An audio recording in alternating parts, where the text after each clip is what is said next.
Heroes and Legends, Generations, The Last Fight. For the Manicas, it looked bleak.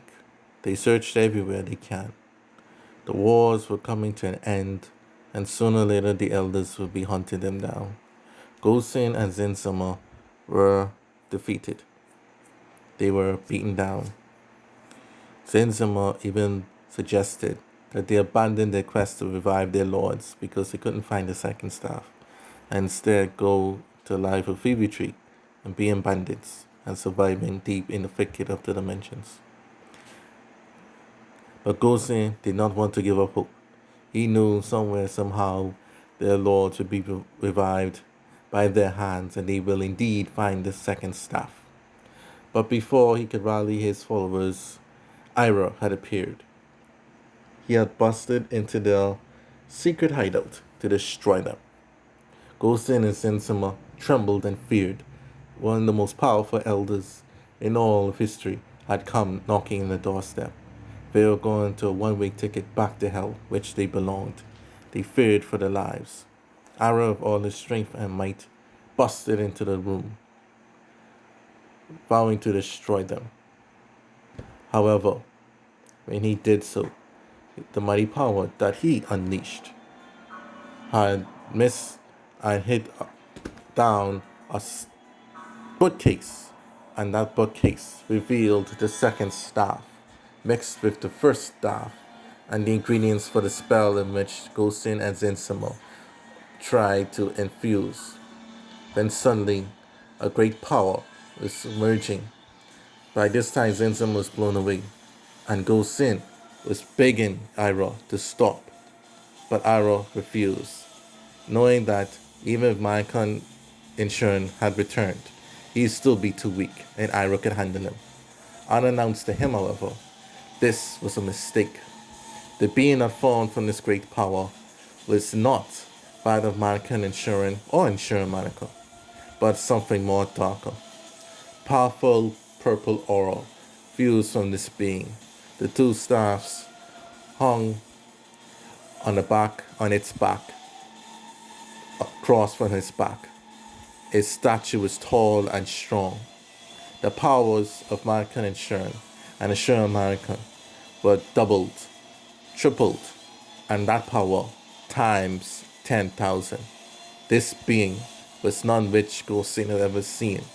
This was not their lord that they were trying to reform. This was something else, something that possibly killed them all.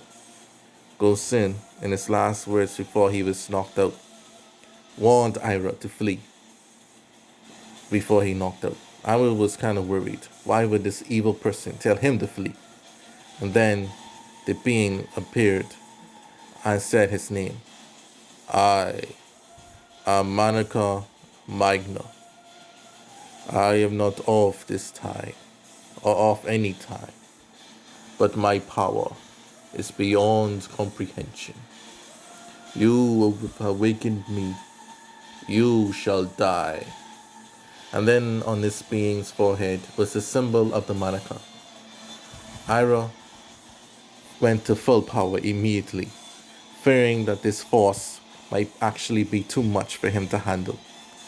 As these two powerful foes were about to clash, somewhere far in the dimensions, Damon could sense Ira was in trouble, as a darkness he had never felt before was all over the universe, all over the dimensions, and so he hurried to Ira's location. As he hurried and tried to use his newfound powers to teleport to locate where Ira was, Manica Magna used his overwhelming force, not even touching his two staffs that had turned into two spears, against Ira. Ira's might was reduced to a peon compared to the might of this new being, seemingly from another existence. Without warning, Manica Magna attacked him with a fireball and an energy blast, which devastated Ira completely, crippling him. And then Manica Magna held Ira up high from his neck and went to crush his neck. And then, instead of doing that, he punched Ira so hard in the gut that all his muscles withered away and he was reduced back to his old age that he was before Damien had returned. When Damien rushed and finally met where Ira was, the forces of Manica were all disappeared. Ira was back to his original age and dying. The energy that Damien gave him had returned to Damien, and Damien cried for mercy, asking God to spare Ira. Ira then stopped Damien in his prayers and said that his time had come. He was foolish and naive and arrogant and full of pride. And indeed, pride comes before a fall. This death and defeat was all Ira's fault. And now his pride had unleashed a monster in which nothing, no time or space that they have known of have ever seen.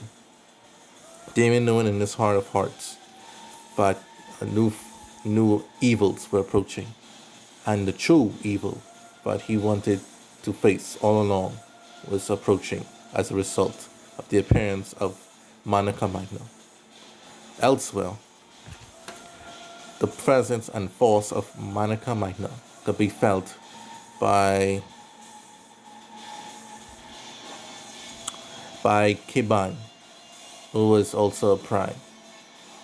He went and instructed his wife, Kendra, and Imisu to go and send word to all the remaining nations that they must come together now more than ever and combine their resources to combat the elders and the new darkness brought by the Manicas. Elsewhere across the universe, Ka was finally waking up from his slumber to the delight of his daughter Afi. However, Ka could sense his old nemesis had returned. Arab Win-Win is alive. And Afi was like, Father, what? What are you saying? I sensed him. He is alive with everyone else. Darius had brought them back as well. Afi was stunned. She couldn't believe it. Back in the dimensions, the Penta elders were awakening, and Arab Midwin had awoken from his slumber as well. Now needed more than ever to combat the evils that was Manica Magna.